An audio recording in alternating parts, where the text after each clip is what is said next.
पर्यावरण एवं पारिस्थितिकी। इंसिनेटर्स का प्रयोग निम्नलिखित में से किसके लिए किया जाता है? कूड़ा कचरा को जलाने के लिए।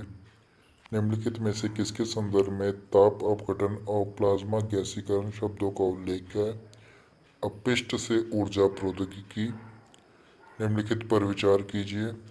कार्बन डाइऑक्साइड, नाइट्रोजन के ऑक्साइड, सल्फर के ऑक्साइड।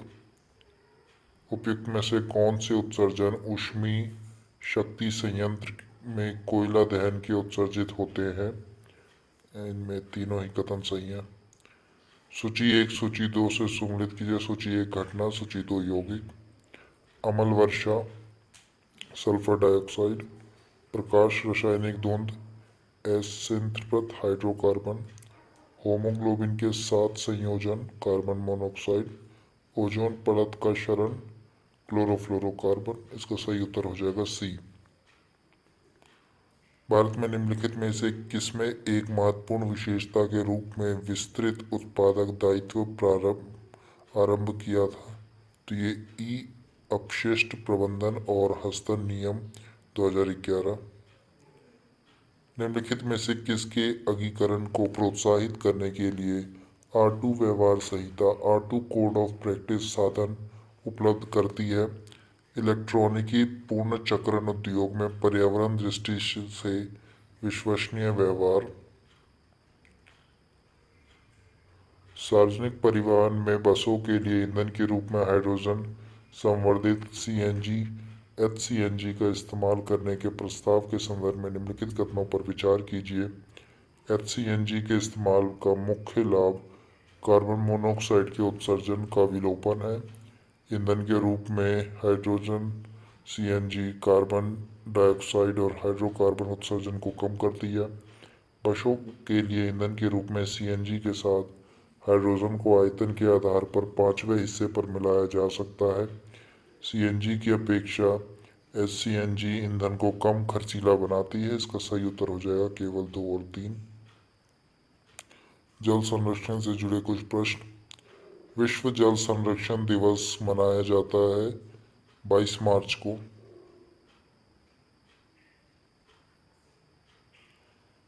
निम्नलिखित में से कौन सा जैविक साधन है शुद्ध जल? निम्न में से किसके पर्यावरणविद को जल पुरुष के नाम से जाना जाता है? तो ये है राजेंद्र सिंह। जल प्रदूषण एवं रोकथाम से जुड़े कुछ प्रश्न। पीने के पानी को शुद्ध करने के लिए निम्नलिखित गैसों में से किसे प्रयोग में लाया जाता है? क्लोरीन। यदि राष्ट्रीय जल मिशन सही ढंग से और पूर्णतः लागू किया जाए तो देश का पर उसका क्या प्रभाव पड़ेगा? शहरी क्षेत्रों में जल आवश्यकता की आशंकाएं आपूर्ति अपशिष्ट जल से पूर्ण चक्र से हो सकेगी।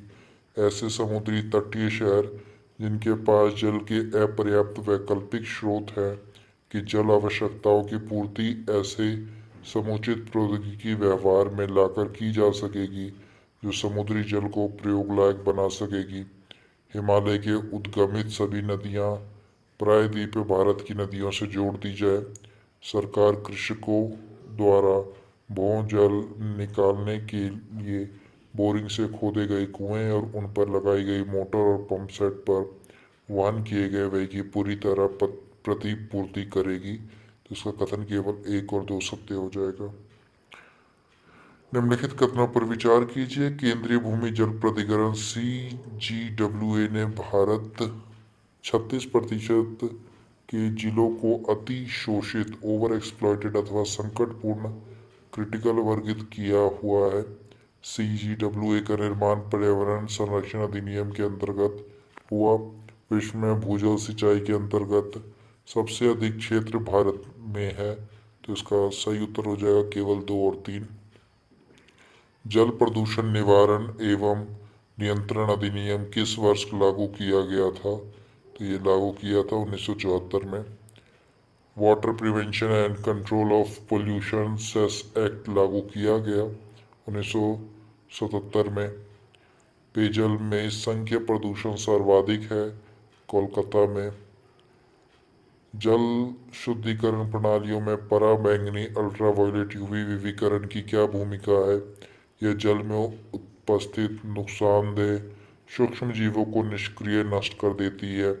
ये जल में उपस्थित सभी अवांछनीय गंधों को दूर कर देती है। ये जल में उपस्थित ठोस कणों के अवसादन को तेज करती है, आविलता दूर करती है और जल की निर्भरता में सुधार लाती है। तो इसका कथन केवल एक सत्य हो जाएगा।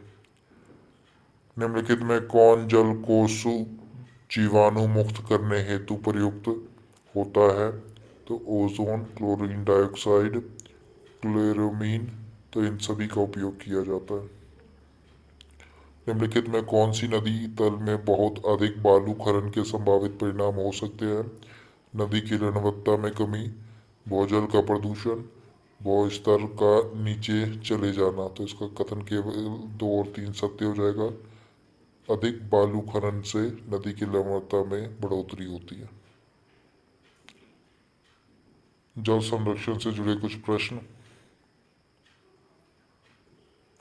मरुस्थल क्षेत्रों में जलह्रास को रोकने के लिए निम्नलिखित में से कौन सा पर्ण रूपांतरण होता है? कठोर एवं मोमी पर्ण, लघु पर्ण अथवा पर्णहीनता, पर्ण की जगह काटे। तो ये तीनों ही कथन ही सही है। प्रदूषण नियंत्रण के उद्देश्य में राष्ट्रीय झील संरक्षण योजना के अंतर्गत झील शहरी क्षेत्रों में पड़ने वाला जलमग्न भूमि को चुना गया है। वह है भोज मध्य प्रदेश, सुकना चंडीगढ़, चिल्का उड़ीसा, पिछोला राजस्थान। तो इसका जो सही उत्तर हो जाएगा वह हो जाएगा 1, 2 तथा 4। निम्नलिखित जिलों में किसको अभी हाल में राष्ट्रीय झील संरक्षण परियोजना के अंतर्गत सम्मिलित किया गया है? तो भीमताल को। गंगा संरक्षण से जुड़े कुछ प्रश्न। निम्न में से किस वर्ष भारत सरकार द्वारा केंद्रीय गंगा प्राधिकरण का गठन किया गया? 1985 में। भारत में केंद्रीय गंगा प्राधिकरण की स्थापना कब की गई थी? 1985 में। केंद्रीय बजट 2014 में समन्वित गंगा संरक्षण अभियान को कहा गया है नमामि गंगे। राष्ट्रीय गंगा नदी बेसिन प्राधिकरण का गठन किया गया फरवरी 2009 में। झारखंड राज्य गंगा नदी संरक्षण प्राधिकरण 2009 में गठित की गई। गंगा नदी डॉल्फिन की समिष्ट में ह्रास के लिए शिकार चोरी के अलावा क्या संभव कारण है? नदियों पर बांधों और बराजों का निर्माण, नदियों में मगरमच्छों की समिष्ट में वृद्धि, संयोग से मछली पकड़ने के जालों में फंस जाना, नदियों के आसपास के फसल खेतों में संश्लिष्ट उर्वरकों और अन्य किसी रसायनों का इस्तेमाल। इसका कथन केवल 1, 3 और 4 सत्य है। यमुना एक्शन प्लान औपचारिक रूप से प्रारंभ किया गया था 1993 में। निम्नलिखित में से कौन सी राष्ट्रीय गंगा नदी बेसिन प्राधिकरण NGRBA की प्रमुख विशेषताएं हैं? नदी बेसिन योजना एक प्रबंधन की इकाई है। ये राष्ट्रीय स्तर पर नदी संरक्षण प्रयासों के अगुवाई करता है। NGRBA का अध्यक्ष चक्रानुक्रमिक आधार पर उन राज्यों के मुख्यमंत्रियों में से एक होता है जिन्हें गंगा होकर बहती है। तो इसका कथन केवल 1 और 2 हो जाएगा। वर्ष 2009 में भारत में स्वच्छ गंगा के लिए निम्न स्थापित किया गया राष्ट्रीय गंगा नदी तलहटी प्राधिकरण। विविध से जुड़े कुछ प्रश्न। निम्नलिखित में कौन सी एजेंडा 21 की सही परिभाषा है? तो ये 21वीं सदी में विश्व पर्यावरण संरक्षण हेतु एक कार्य योजना है। एजेंडा 21 किस क्षेत्र से संबंधित है? सतत विकास। एजेंडा 21 में कितने समझौते हैं? 4। एगमार्क एक्ट भारत में कब लागू किया गया? 1937 में। मोटर वाहनों के टायरों और ट्यूबों के लिए भारतीय मानक ब्यूरो BIS का मानक चिन्ह अनिवार्य है। एगमार्क खाद्य एवं कृषि संगठन FAO द्वारा जारी एक गुणवत्ता प्रमाण चिन्ह है। इसका कथन केवल 1 सत्य हो जाएगा। रासायनिक आयुध निबंध निषेध संगठन organisation for the prohibition of chemical weapon OPCW के संदर्भ में निम्नलिखित कथनों पर विचार कीजिए। यह यूरोपीय संघ का एक संगठन है जिसकी नाटो तथा WHO के कार्यकारी संधि है। यह नए शस्त्रों के प्रादुर्भावों को रोकने के लिए रासायनिक उद्योग का अनुवीक्षण करता है। यह राज्यों पार्टियों को रासायनिक आयुध के खतरे के विरुद्ध सहायता एवं संरक्षण प्रदान करता है। संस्थान एवं संगठन से जुड़े कुछ प्रश्न। निम्नलिखित में से किसे दक्षिण गंगोत्री के नाम से जाना जाता है? तो भारत का प्रथम अंटार्कटिक शोध केंद्र। दक्षिण गंगोत्री क्या है? अंटार्कटिका में भारतीय शोध केंद्र। अंटार्कटिका में भारत के तृतीय शोध केंद्र का नाम है भारती। निम्नलिखित में से कौन सा अंटार्कटिका का स्थायी और उसके द्वारा प्रचलित अनुसंधान स्टेशन है? भारती और मैत्री। सूची 1 संस्थान, सूची 2 स्थान। पोषण का राष्ट्रीय स्थान हैदराबाद। भारत का वन्य जीव संस्थान देहरादून।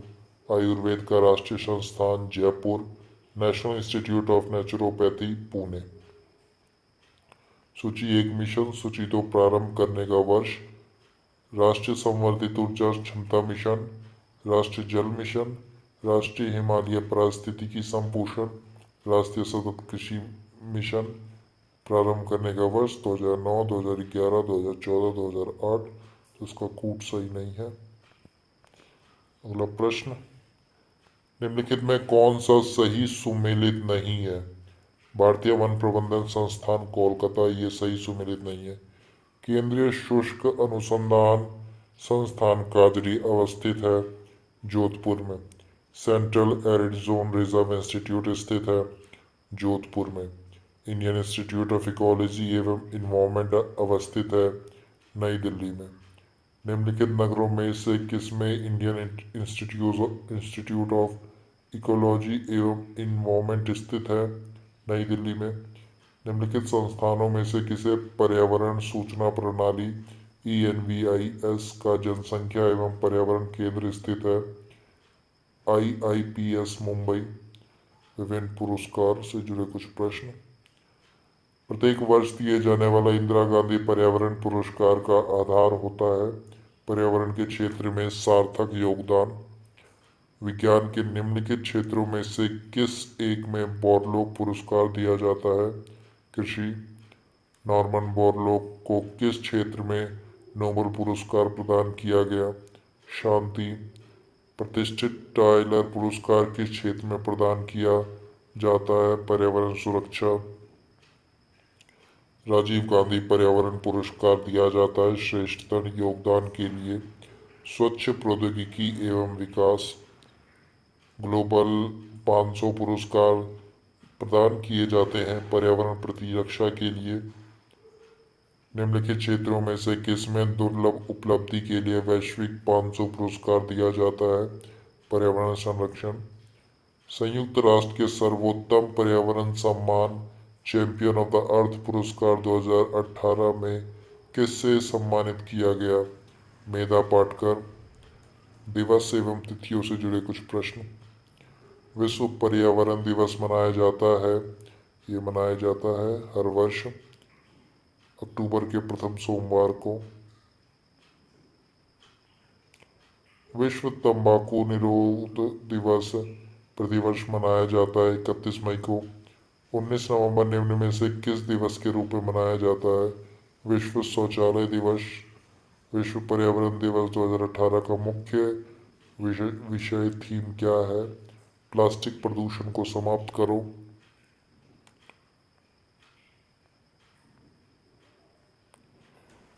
सूची 1, सूची 2, सूची 1 महत्वपूर्ण दिवस, सूची 2 दिनांक। विश्व पर्यावरण दिवस 5 जून। विश्व वानिकी दिवस 21 मार्च। विश्व पर्यावास हैबिटेट दिवस 10 अक्टूबर। विश्व ओजोन दिवस 16 सितंबर। इसका सही उत्तर हो जाएगा डी। अंतर्राष्ट्रीय पृथ्वी दिवस कब मनाया जाता है? 22 अप्रैल को। भारत के प्रधानमंत्री ने स्वच्छ भारत अभियान आधिकारिक रूप से कब प्रारंभ किया? गांधी जयंती 2 अक्टूबर 2014 को। निम्नलिखित में से कौन सही सुमेलित नहीं है? तंबाकू निषेध दिवस 5 मई। निम्न देशों में से कौन प्रत्येक मास के अंतिम सोमवार को राष्ट्रीय स्वच्छता दिवस मनाता है? Sierra Leone. पर्यावरण से संबंधित विभिन्न तथ्य।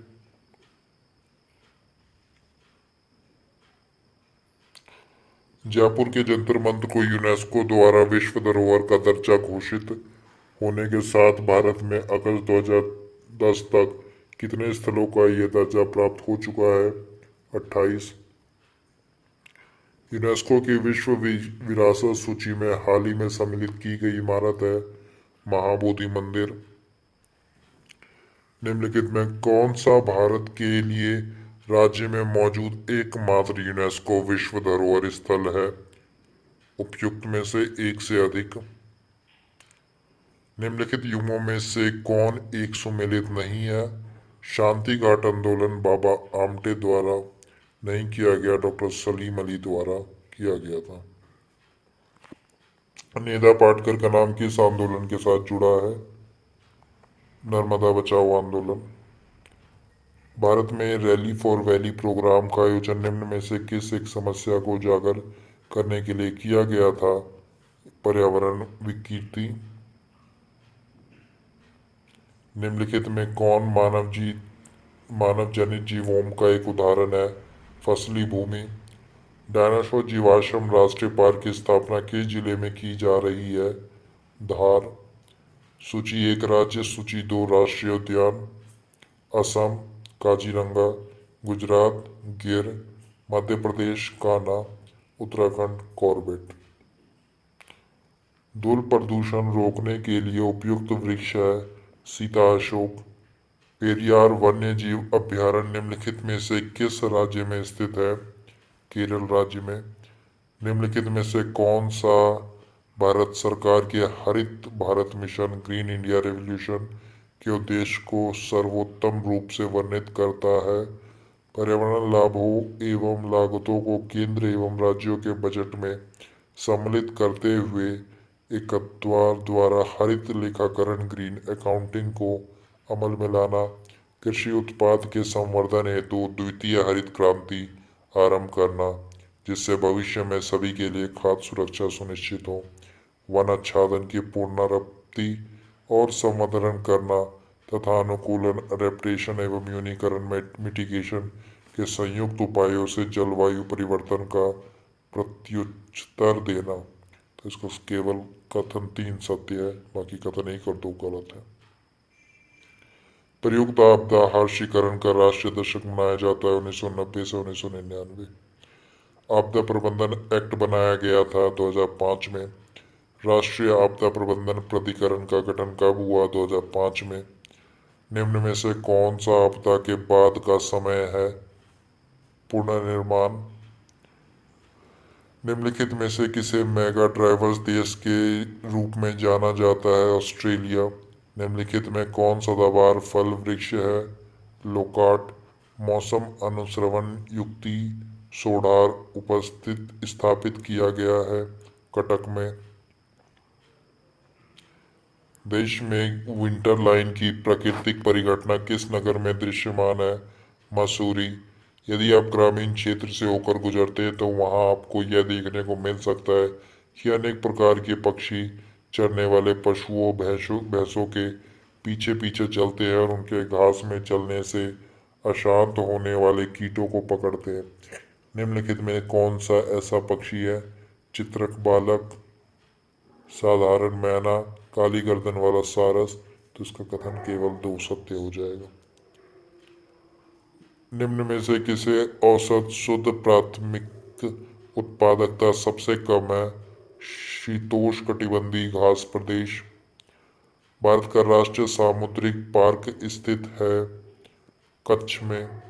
भितरकनिका जिले अभी हाल ही में विश्व धरोहर स्थल की सूची में सम्मिलित किया गया। यह अवस्थित है उड़ीसा राज्य में। सूची 1 वन्य जीव अभ्यारण्य, सूची 1 राज्य। नामदफा अरुणाचल प्रदेश, बांदीपुर कर्नाटका, पेरियार केरल, लामजाओ मणिपुर। इसका सही उत्तर हो जाएगा ए। विविध तथ्य से जुड़े कुछ प्रश्न। सूची एक, सूची दो, त्वचा कैंसर, पराबैंगनी प्रकाश, ध्वनि प्रदूषण, डेसिबल, वैश्विक तापमान, कार्बन डाइऑक्साइड, ओजोन छिद्र, क्लोरोफ्लोरोकार्बन। इसका सही उत्तर हो जाएगा बी। सूची एक, सूची दो, त्वचा कैंसर, पराबैंगनी प्रकाश, ध्वनि प्रदूषण, डेसिबल, वैश्विक तापमान, कार्बन डाइऑक्साइड, ओजोन क्षेत्र, क्लोरोफ्लोरोकार्बन। इसका सही उत्तर हो जाएगा बी।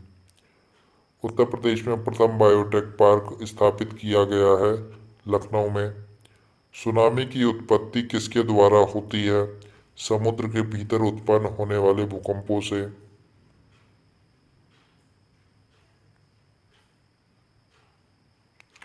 निम्नलिखित में से कौन सा एक भारत का राष्ट्रीय जलीय प्राणी है? गंगा की डॉल्फिन।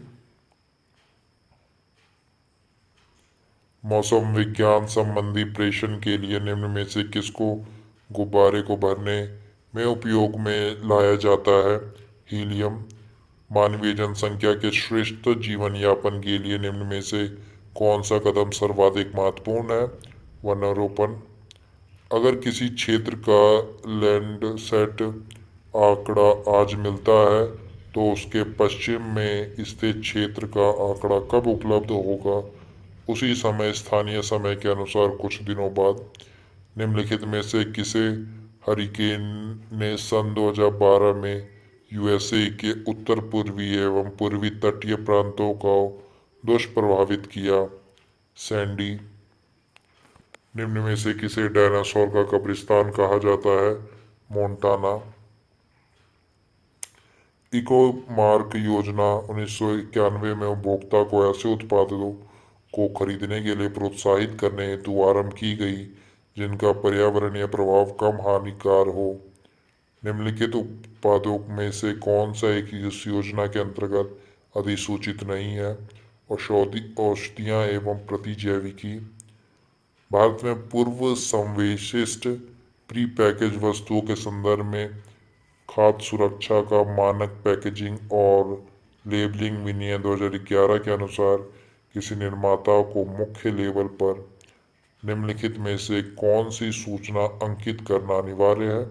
संगठनों की सूची जिसमें संयोजी शामिल है, पोषण विषयक सूचना, चिकित्सा व्यवसाय द्वारा दी गई किसी एलर्जी प्रकृति क्रिया की संभावना के संदर्भ में संस्तुतियाँ यदि कोई है, शाकाहारी और वह मांसाहारी। तो इसका सही उत्तर हो जाएगा 1, 2 और 4।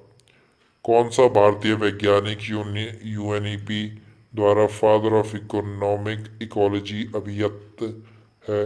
एमएस स्वामीनाथन। प्रायद्वीपीय भारत निम्न हिमयुग्मों में से किस युग में हिमनीकृत हुआ? प्लेस्टोसीनो हिमयुग में। Bombay natural history society BNHS के संदर्भ में निम्नलिखित कथनों पर विचार कीजिए। यह पर्यावरण एवं वन मंत्रालय के अधीन एक स्वायत्ता संगठन है। ये क्रिया आधारित अनुसंधान, शिक्षा एवं लोक जागरूकता के माध्यम से प्रकृति को बचाने का प्रयास करता है। यह आम जनता के लिए प्रकृति खोज यात्राओं एवं शिविरों का आयोजन एवं संचालन करता है। तो इसका कथन केवल 2 और 3 हो जाएगा। इनमें से कौन सा पौधा नाइट्रोजन स्थिरीकरण में सहायक नहीं है? तो धान का पौधा नहीं है। भारत के सबसे बड़े चरखे के संदर्भ में निम्नलिखित में से कौन सा कथन सही नहीं? इसका उद्घाटन नोएडा में हुआ। यह उपयोग किए हुए प्लास्टिक कचरे से बना है। इसका सही उत्तर हो जाएगा, दोनों ही कथन सत्य हैं। हाल ही में कितने भारतीय समुद्री तटों को ब्लू फ्लैग सर्टिफिकेशन से अनुशंसित किया गया? 8। भारत में मिट्टी बचाओ आंदोलन कहाँ से प्रारंभ हुआ? होशंगाबाद, मध्य प्रदेश। विश्व की सर्वाधिक समस्यात्मक जलीय घास फूस है? एक्रोपोनिया। साथियों, इसी के साथ जो हमारा घटना चक्र का पर्यावरण एवं पारिस्थितिकी के प्रश्न है वो खत्म होते हैं। सामान्य विज्ञान निम्नलिखित कथन एक कारण का पर विचार कीजिए और अपने उत्तर दिए गए कोड से चुनिए। कथन एक हवाई जहाज के पंख की ऊपरी सतह उन्नतोदार बनाई जाती है और निचली सतह नतोदार बनाई जाती है। कारण शीर्ष भाग टॉप पर वायु प्रवाह की दुगति कम होती है और इसलिए अधोभाग में शीर्ष भाग से दबाव कम रहता है। इसका कथन सही है परंतु कारण गलत है। हवाई जहाज के ब्लैक बॉक्स का रंग क्या होता है? नारंगी। चंद्रयान किस तारीख को चंद्र कक्षा में पहुंचा? 8 नवंबर। भारत के चंद्र मिशन के अंतरिक्ष यान का नाम है चंद्रयान 1 और चंद्रयान 2। चंद्रयान 1 का प्रक्षेपण किया गया था आंध्र प्रदेश से। चंद्रयान 2 के प्रोजेक्ट डायरेक्टर हैं डॉक्टर एम अन्नादुरई। जुलाई 2019 में अंतरिक्ष यान चंद्रयान 2 को किस भारतीय राज्य से प्रक्षेपित किया गया था? आंध्र प्रदेश। चंद्रयान 2 अंतरिक्ष यान को प्रक्षेपित करने के लिए इसरो द्वारा किस जियो सिंक्रोनस उपग्रह प्रक्षेपण यान का प्रयोग किया गया था? तो ये था GSLV मार्क थर्ड M1। चंद्रमा पर जाने के लिए दुनिया की पहली प्राइवेट फ्लाइट योजना का नाम मून एक्सप्रेस। निम्नलिखित कथनों पर विचार कीजिए। इसरो द्वारा प्रोमोचित मंगलयान को मार्स ऑर्बिटर मिशन भी कहा जाता है ने भारत को USA के बाद मंगल के चारों ओर अंतरिक्ष यान को चक्रमण करने वाला दूसरा देश बना दिया। ने भारत को एकमात्र ऐसा देश बना दिया जिसने अपने अंतरिक्ष यान को मंगल के चारों ओर चक्रमण करने में पहली बार में ही सफलता प्राप्त कर ली। तो इसका कथन केवल 1 और 3 सत्य हो जाएगा। निम्नलिखित में से कौन सा एक कथन चीनी अंतरिक्ष यान सेंजाओ 7 के बारे में सही नहीं है? इसमें चारों अंतरिक्ष यात्री थे। अगस्त 2016 में चीन ने मिसियस उपनाम से एक प्रणाली विकसित की जो एक क्वांटम उपग्रह संचार प्रणाली है।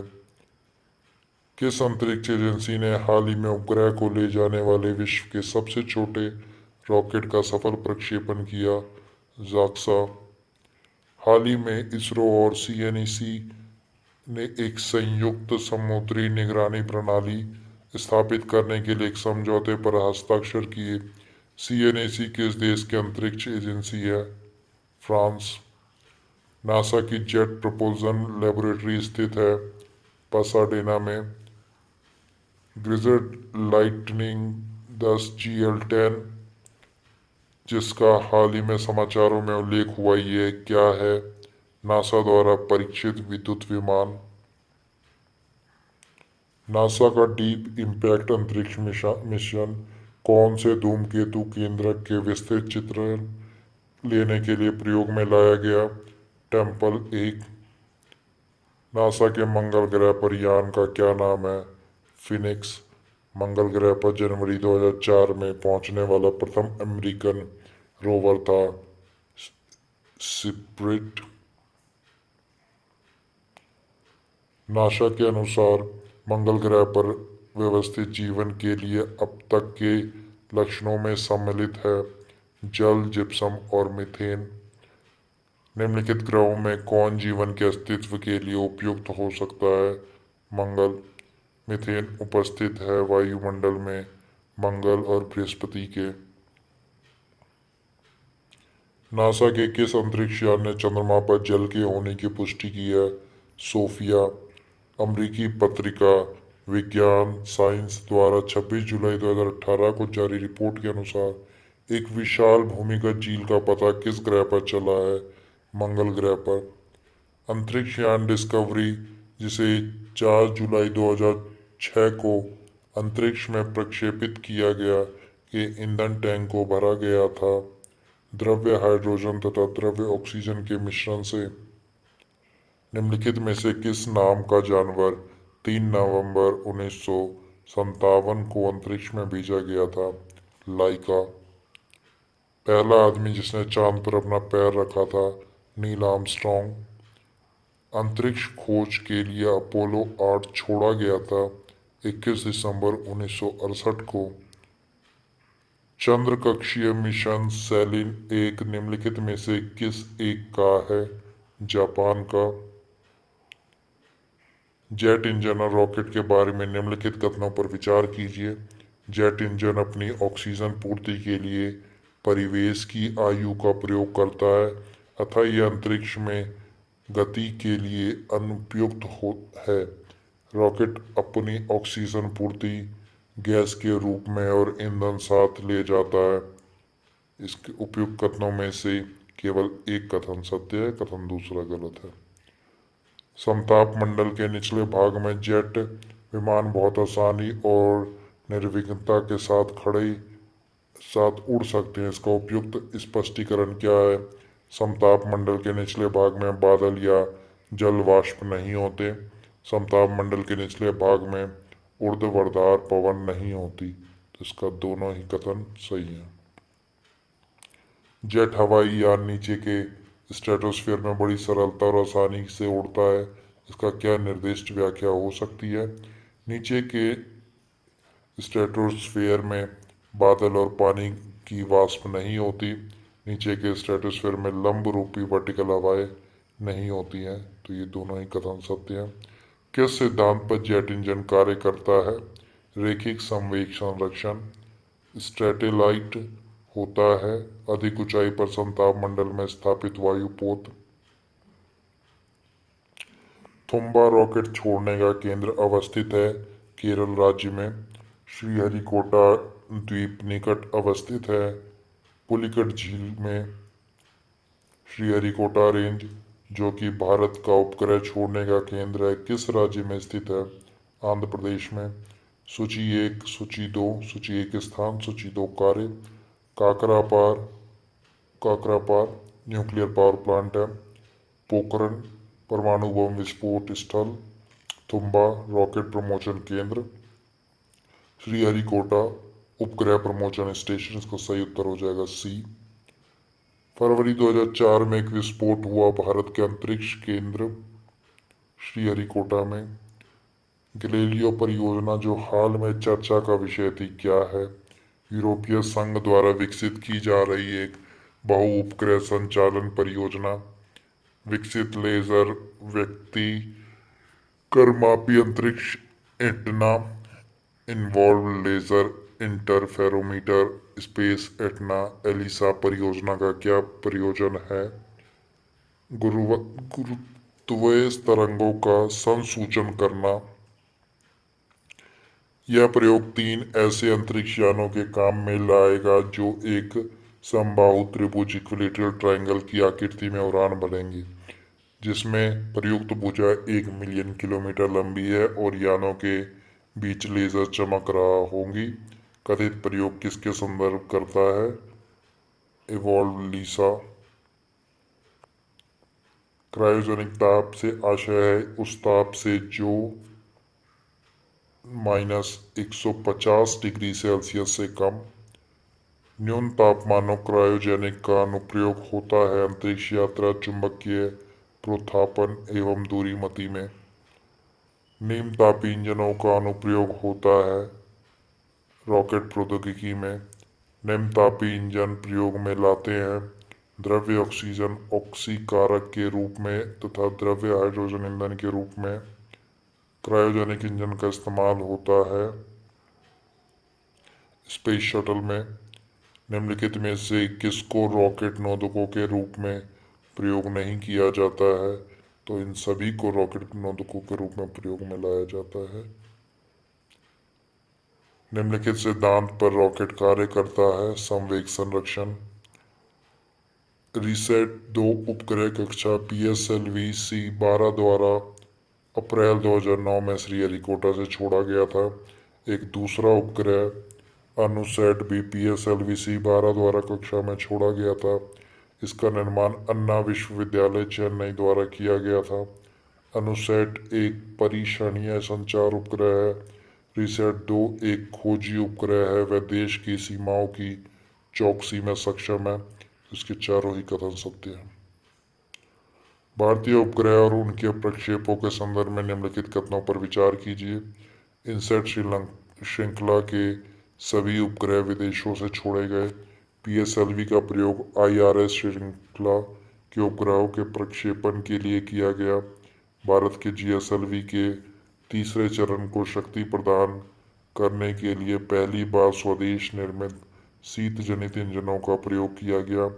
वर्ष 2001 में छोड़े गए जीसैट में अंकीय प्रसारणों और इंटरनेट सेवाओं को प्रदर्शित करने के लिए अचरक भार पेलोड है। तो इसका कथन 2, 3 और 4 सत्य है, कथन 1 गलत है।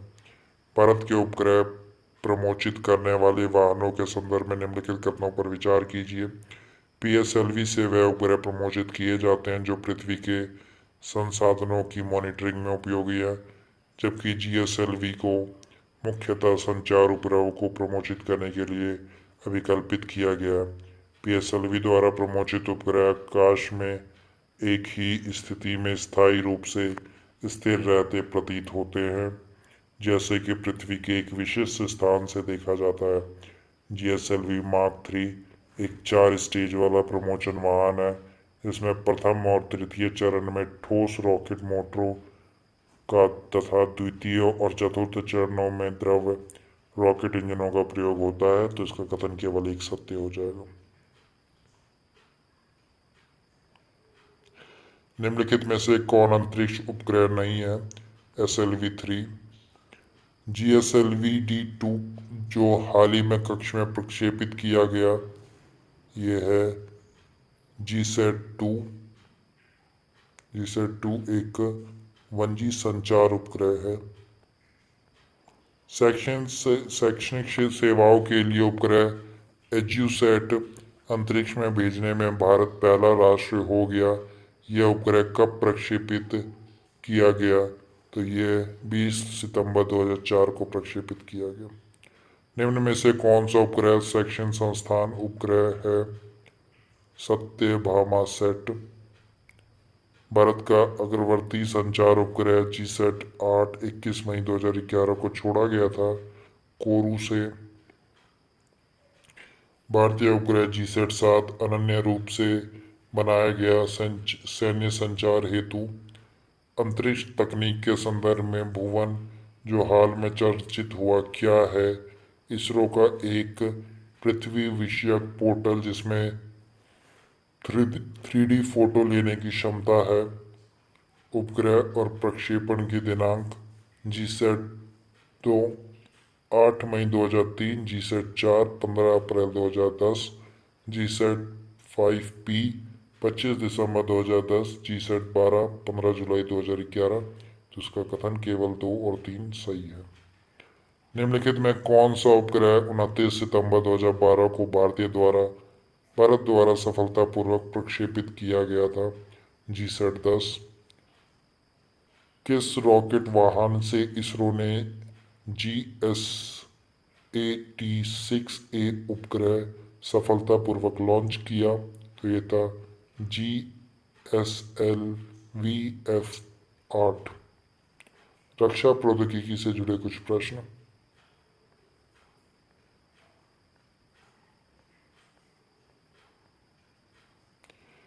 रक्षा अनुसंधान एवं विकास संगठन का आदर्श वाक्य है बलस्य मूलम विज्ञानम। भारत की पहली स्वदेशी एंटी रेडिएशन मिसाइल का नाम है, ये है रुद्रम। भारत की टैंक प्रतिरोधी मिसाइल है नाग। सूची 1 सूची 2। पृथ्वी सतह से सतह तक प्रक्षेपास्त्र त्रिशूल। सतत से वायु तक प्रक्षेपास्त्र पिनाका। पिनाका जो हमारा हथियार है, ये जो है पिनाका, ये बहुनाली रॉकेट प्रणाली है। और जो निशांत है, ये युद्ध क्षेत्र के निरीक्षण हेतु दूरस्थ चालित यान है। तो इसका उत्तर हो जाएगा बी। भारत की सतह से वायु में मार करने वाली मिसाइल है त्रिशूल। सतह से सतह पर मार करने वाली भारतीय रक्षा मिसाइल कौन सी है? पृथ्वी। निम्नलिखित में से कौन सही सुमेलित नहीं है? नाग प्रति टैंक प्रेक्षापास्त्र नहीं है। नाग है फायर और फॉरगेट के सिद्धांत की तृतीय पीढ़ी की एंटिक मिसाइल। निम्नलिखित में से कौन सा मिसाइल नहीं है? पिनाका। सूची 1, सूची 2, त्रिशूल, लघु परास सतह से वायु प्रक्षेपास्त्र, पृथ्वी, सतह से सतह प्रक्षेपास्त्र, अग्नि, माध्यमिक पारस प्रक्षेपिक निकाय, नाग, टैंक रोधी प्रक्षेपास्त्र। निम्नलिखित कथनों में से कौन सा एक अस्त्र प्रक्षेपास्त्र के संबंध से नहीं है? ये 90 किलोमीटर की दूरी तक शत्रु के विमान को गिराने में सक्षम है। ऐसा नहीं है, इसकी अधिकतम दूरी 80 किलोमीटर है। प्रक्षेपास्त्र अस्त्र है एक हवा से हवा प्रक्षेपण अस्त्र। भारत का पहला दृश्य सीमा से परे BVR हवा से हवा में मार करने वाला स्वदेशी अभिकल्पित डिजाइन एवं रक्षा अनुसंधान और विकास संगठन DRDO द्वारा विकसित प्रक्षेपास्त्र है। अस्त्र DRDO के द्वारा कौन सा मिसाइल कार्यक्रम बंद कर दिया गया है? त्रिशूल। कम दूरी का प्रक्षेप अस्त्र त्रिशूल, जिसका चांदीपुर में प्रक्षेपण किया गया है, एक पराध्वनिक प्रक्षेपास्त्र है। भारत का लघु दूरी प्रक्षेपास्त्र है नाग। अग्नि नाम जुड़ा हुआ है भारत द्वारा तैयार की गई मिसाइल से। निम्नलिखित कथनों में से कौन सा असत्य है? कोई विषाणु पर्यावरण प्रदूषण कम नहीं कर सकता है। वर्ष 2006 में भारत ने रॉकेट कार्य क्षेत्र में पुनः निम्नताप अवस्था का सफल परीक्षण किया। संयुक्त राज्य अमेरिका, रूस और चीन के बाद भारत ही केवल एक ऐसा देश है जिसमें रॉकेट कार्य क्षेत्र में निम्न ताप अवस्था के प्रयोग की क्षमता प्राप्त कर ली है। इसका कथन केवल एक सत्य है। भारतीय सुरक्षा के संदर्भ में निम्न में से कौन सा एक कथन सही नहीं है? त्रिशूल जमीन से हवा में मार करने वाला पराध्वनिक प्रक्षेपास्त्र मिसाइल है और उसका पारस 30 किलोमीटर है। निम्नलिखित कथनों पर विचार कीजिए। नवंबर 2006 में DRDO ने पृथ्वी 2 मिसाइल का प्रयोग कर सफलतापूर्वक अवरोधन परीक्षण किया। पृथ्वी 2 एक थल से थल मिसाइल है और वह महानगरों पर हवाई हमलों से रक्षण के लिए प्रयोग में लाई जा सकती है। तो इसका कथन केवल एक सत्य हो जाएगा। C-130J सुपर हरक्यूलिस भारतीय वायु सेना द्वारा प्रयोग में लिया जा रहा है। विश्व का अत्यधिक उन्नत एयरलिफ्ट वायुयान है। ये वायुयान बनाए जाते हैं संयुक्त राज्य अमेरिका द्वारा। निम्नलिखित में भारतीय वायुसेना द्वारा कौन सा विमान हवा में हवा पुनः ईंधन भरने का कार्य करता है? तो ये है C-17 ग्लोबमास्टर 3। सूची 1, सूची 2, सूची 1, अरिहंत परमाणु पनडुब्बी, अवाक्स। अवाक्स हमारा इजराइल विकसित फॉल्कन वायुसेना, एटलस, सेंटोर अमरीकी निम्न ताप की रॉकेट, नाग प्रति टैंक प्रक्षेपास्त्र। तो इसका सही उत्तर हो जाएगा बी। भारत की पहली सशस्त्र परमाणु पनडुब्बी है INS अरिहंत। निम्नलिखित में कौन सी एक भारतीय सेना की नाभिकीय ऊर्जा द्वारा संचालित पनडुब्बी है? INS चक्र। निम्नलिखित में कौन सी एक भारतीय नौसेना की पनडुब्बी है? INS सिंधु रक्षक। अग्नि एक प्रक्षेपास्त्र जिसका जुलाई 2004 में परीक्षण किया गया, उसकी मारक क्षमता है 700 किलोमीटर से अधिक परंतु 2000 किलोमीटर से कम। एक स्वदेश निर्मित मिसाइल जिसकी मारक क्षमता 700 किलोमीटर है का भारत द्वारा मार्च 2010 में सफल परीक्षण किया गया था। इसका नाम क्या है? अग्नि 1। धनुष मिसाइल जिसका सफल परीक्षण भारत द्वारा मार्च 2010 में किया गया था, की मारक क्षमता है 350 किलोमीटर। भारत द्वारा विकसित आईसीबीएम जिसकी मारक क्षमता 2000 किलोमीटर से अधिक है, वह निम्नलिखित नाम से दिया गया है। अग्नि द्वितीय। निम्नलिखित में से हंसा 2 किसका नाम है? एक प्रशिक्षण यान का। निम्नलिखित युगों में से कौन सा एक सही सुमेलित नहीं है? फाल्कन, रूस द्वारा भारत को उपलब्ध कराई गई क्रूज मिसाइल। विश्व के किस देश में भारत फाल्कन रडार सिस्टम प्राप्त करेगा? इजराइल। भारत ने निम्नलिखित में से किस एक से बराक मिसाइल रोधी रक्षा प्रणाली खरीदी है? इजराइल से। भारत ने बराक 8 मिसाइल नेक्स्ट जनरेशन निम्नलिखित में से किस देश के सहयोग से विकसित की है? इजराइल। भारतीय नौसेना के लिए चालक रहित हेलीकॉप्टर का विकास निम्न में से किस देश के सहयोग से किया जा रहा है? इजराइल। निम्नलिखित में से कौन सा आधुनिक टैंक है? अर्जुन। स्वदेशी तकनीक के से तैयार किया गया प्रथम T-90S युद्ध टैंक को नाम दिया गया है भीष्म। 25 जनवरी 2002 को अंतरिक्ष के प्रक्षेपित अग्नि प्रक्षेपास्त्र द्वितीय के बारे में निम्नलिखित इस तरह कथनों पर विचार कीजिए। तो इस प्रश्न का कूट सही नहीं है, हम इसको नहीं करेंगे।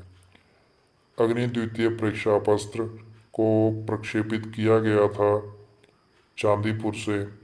अग्नि द्वितीय प्रक्षेपास्त्र का परास है लगभग 2000 किलोमीटर। अग्नि 4 प्रक्षेपास्त्र के संदर्भ में निम्नलिखित कथनों में से कौन सा सही है? यह धरातल से धरातल तक मार करने वाला प्रक्षेपास्त्र है। इसमें केवल द्रव नोदक ईंधन के रूप में इस्तेमाल होता है। यह 1 टन नाप के वारहेड को 7500 किलोमीटर दूरी तक फेंक सकता है। तो इसका कथन केवल एक सत्य हो जाएगा। अग्नि 5 मिसाइल के विषय में निम्नलिखित तथ्यों में से कौन सा सही नहीं है? यह पूर्णतः स्वदेशी नहीं है, ये गलत है। अग्नि 5 मिसाइल पूर्णतः स्वदेशी है, यह डीआरडीओ द्वारा विकसित किया गया है। 7 नवंबर 2017 को सफल परीक्षण किए गए निर्भय प्रक्षेपास्त्र के बारे में निम्नलिखित में से कौन सा कथन सत्य है? कौन सा कथन सत्य है?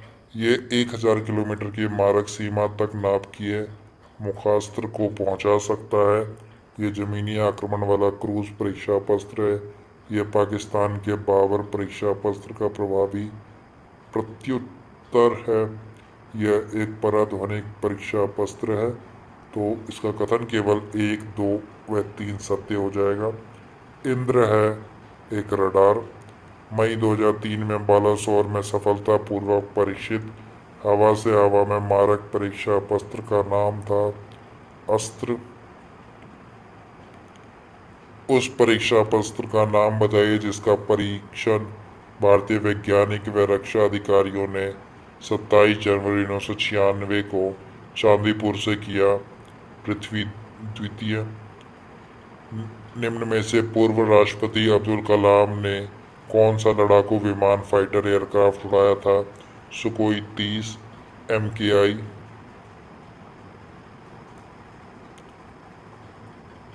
अमेरिका ने मिसाइल टेक्नोलॉजी नियंत्रण अवस्था के अंतर्गत किस पर 2 वर्ष के लिए रोक लगाया? भारतीय अंतरिक्ष अनुसंधान संगठन। निम्नलिखित में से भारतीय प्रक्षेपास्त्र के पूर्ण स्वदेशी कार्यक्रम का निर्माता कौन कहलाता है? तो ये डॉक्टर अब्दुल कलाम। शौर्य जिसका प्रतिरक्षा अनुसंधान एवं विकास संगठन द्वारा 12 नवंबर 2008 को सफल परीक्षण किया गया है एक थल से थल पर मार करने वाला प्रक्षेपास्त्र। निम्नलिखित कथनों में से कौन सा शौर्य के संबंध से सही नहीं है? ये 900 किलोमीटर तक मार कर सकती है। भारतीय रक्षा के संदर्भ में निम्नलिखित कथनों पर विचार कीजिए। शौर्य मिसाइल 8 मैक से अधिक गति से उड़ती है। शौर्य मिसाइल की परास 1600 किलोमीटर से अधिक है। उपयुक्त कथनों में से कौन सा सही है? तो ना तो 1 और ना ही 2 सही है।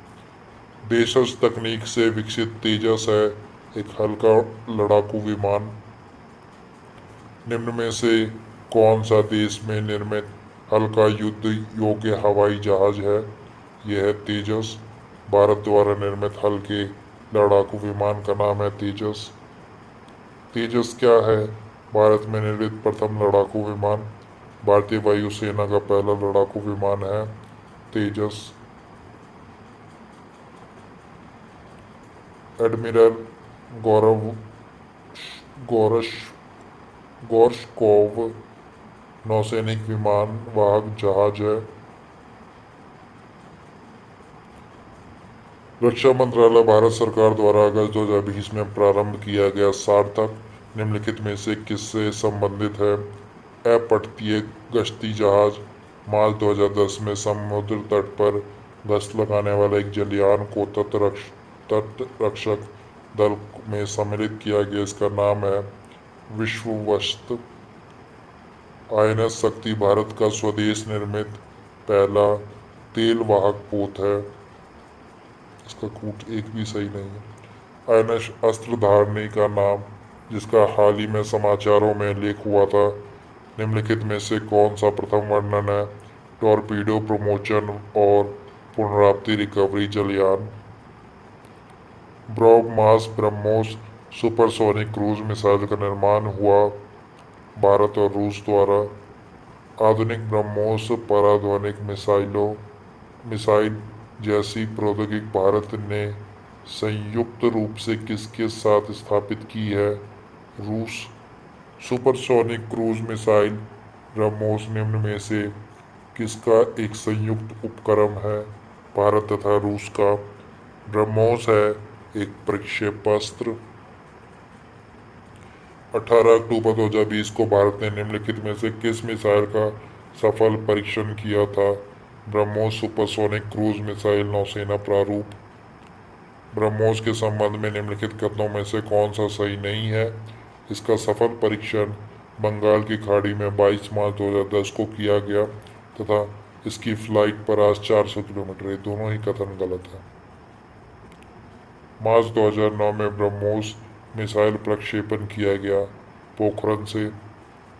Defence research development organisation DRDO द्वारा बनाया गया मानव रहित एयरक्राफ्ट का नाम है लक्ष्य। तकनीकी युक्ति जिसे नेत्र कहते हैं के बारे में निम्न कथनों में से कौन सा एक सही है? यह एक मानव रहित हवाई यान है जो 300 मीटर ऊंचाई तक उड़ सकता है। निम्नलिखित कथनों में से कौन सा F-18 सुपर हॉर्नेट के बारे में सही नहीं है? तो जो कथन गलत है वह इसे संसार के 8 देश वायुसेना में प्रयोग कर रहे हैं, ऐसा नहीं है। कभी कभी समाचार में उल्लेखित terminal high altitude area defence क्या है? अमेरिकी मिसाइल प्रतिरोधी प्रणाली। ऑपरेशन शक्ति 58 नाम है पोखरण में 1998 में हुए परमाणु अभियान का। श्रीनेक्स द्वितीय क्या है? ये भारत श्रीलंका द्वारा किया गया संयुक्त नौसेना अभ्यास है। हिंद महासागर नौसैनिक परिसंवाद सिंपोजियम आयंस के संबंध में निम्नलिखित पर विचार कीजिए। प्रारंभिक इनॉग्रल आयंस भारत में 2015 में भारतीय नौसेना की अध्यक्षता में हुआ था। आयंस एक स्वैच्छिक पहल है जो हिंद महासागर क्षेत्र के समुद्री तटवर्ती देशों स्टेट्स की नौसेना के बीच समुद्री सहयोग को बढ़ाना चाहता है। तो इसका कथन केवल 2 सत्य हो जाएगा। फ्रेंडशिप 2016 क्या है? रूस और पाकिस्तान के सैनिकों द्वारा किया गया संयुक्त युद्ध अभ्यास। न्यू स्टार्ट संधि। न्यू स्टार्ट ट्रीटी समाचारों में रही थी। यह संधि क्या है? ये संयुक्त राज्य अमेरिका तथा रूसी संघों के बीच नाभिकीय शस्त्रों एवं कटौती करने की द्विपक्षीय सामरिक महत्व की संधि है। ऑपरेशन पवन का संबंध है। ऑपरेशन पवन का संबंध है श्रीलंका के जाफना में IPKF ऑपरेशन से। प्रमुख वैज्ञानिक एवं आविष्कारों से जुड़े कुछ प्रश्न। मशीन गन का आविष्कार किया गया था जेम्स पक्कल द्वारा। थर्मास्कोप प्रारंभिक थर्मामीटर का आविष्कार किसने किया? गैलीलियो ने।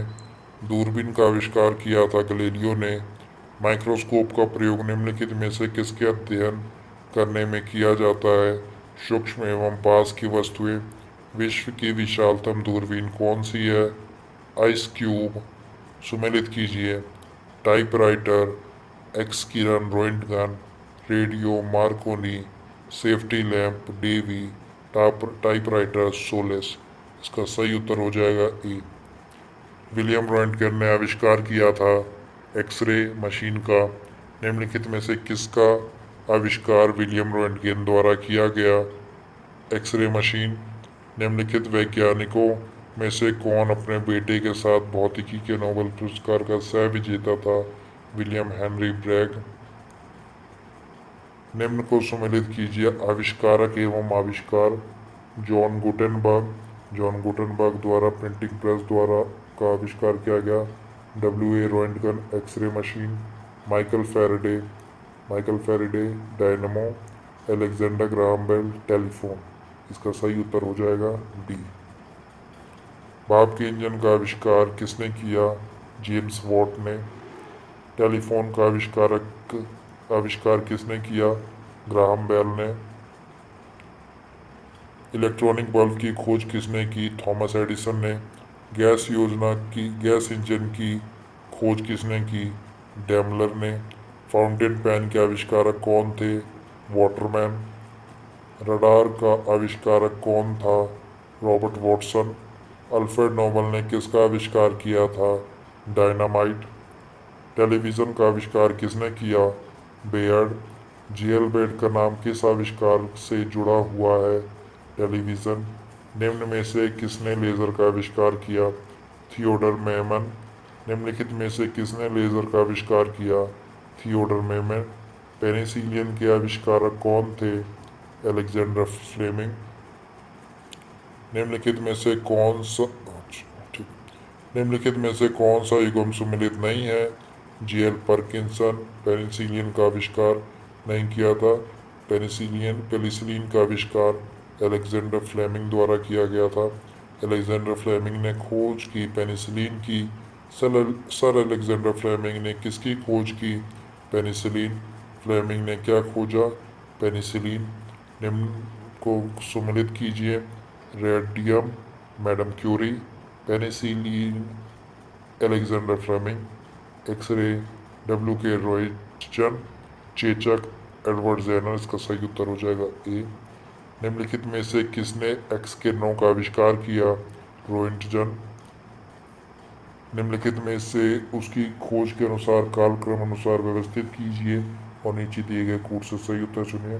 Transistor, diode, M S M D सतह पर लगाने वाला अवयव, इंटीग्रेटेड परिपथ आईसी। इसका सही क्रम हो जाएगा diode, transistor, S M D, integrated परिपथ, फिर एस एम डी। सूची 1, सूची 2 वैज्ञानिक और आविष्कार।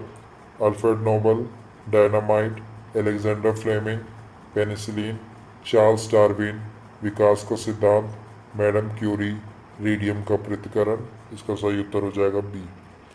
ब्लैक होल के सिद्धांत को प्रतिपादित किया था एस चंद्रशेखर ने। वैज्ञानिक एस चंद्रशेखर को नोबल पुरस्कार किस कार्य के लिए मिला था? नक्षत्र भौतिकी। विज्ञान के किस क्षेत्र में व्हाइट डॉर्फ के बारे में सीखेंगे? खगोल शास्त्र।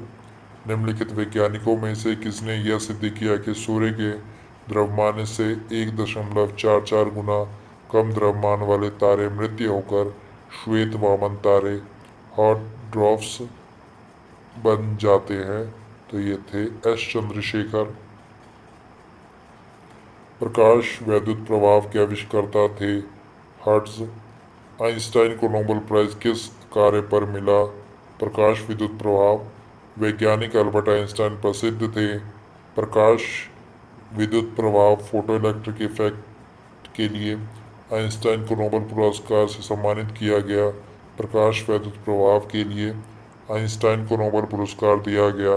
प्रकाश वैद्युत प्रभाव के लिए आइंस्टाइन को नोबेल पुरस्कार दिया गया। प्रकाश वैद्युत प्रभाव के सिद्धांत के लिए आइंस्टाइन को निम्न में से किस सिद्धांत के लिए नोबेल पुरस्कार दिया गया? प्रकाश वैद्युत के सिद्धांत के लिए आइंस्टाइन के E=mc² समीकरण में c द्योतक है प्रकाश गति का। अल्बर्ट आइंस्टाइन कौन सा वाद्य यंत्र बजाने में निपुण था? तो वह थे वायलिन बजाने में बहुत निपुण थे। भौतिकी में चतुर्थ आयाम का परिचय दिया था आइंस्टाइन ने। निम्नलिखित परिघटनाओं पर विचार कीजिए। प्रकाश गुरुत्व द्वारा प्रभावित होता है। ब्रह्मांड लगातार फैल रहा है। पदार्थ अपने चारों ओर से दिक्काल को विकुंचित वार्प करता है। तो ये तीनों ही कथन जो है एल्बर्ट आइंस्टाइन के अपेक्षित के सामान्य सिद्धांत के भविष्य कथन से जुड़े हुए हैं। मधुमक्खियों की भाषा की पहचान करने के लिए नोबेल पुरस्कार दिया गया था KV फ्रिक्स को।